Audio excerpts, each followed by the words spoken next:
welcome back to Mesha's Corner. So today we're going to be making a compound butter. So let's get started. All right, you guys, so for this butter, what you would need is butter, of course, rum. Don't come for me, don't start with me. You're gonna use this rum, okay? Because we're gonna use this butter on some amazing chicken, steak, pork, whatever you want to use it on, it's fine.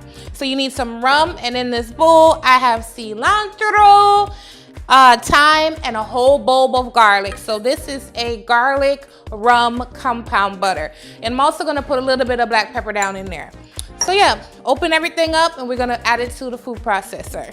All right, you guys, so far in my food processor, I have my herbs, my garlic, and my thyme. Let me check around and make sure I'm good. Okay, so what you wanna do is you wanna blitz this just for a little bit before you add your butter in. Make sure your butter is softened, not room temperature, but softened. Once you break this down a bit, ooh, look at me.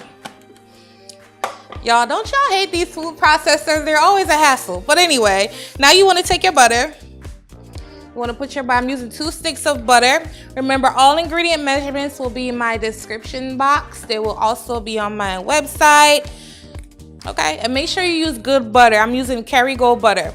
Then you want to take about 2 tablespoons of your rum. Add it right down in there.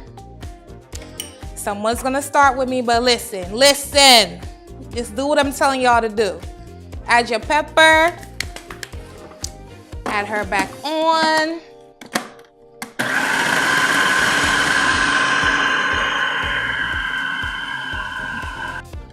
All right, you guys, so this is what it looks like. Let me move this out the way so y'all can see. Look at this. I wish y'all could even smell this butter, first of all.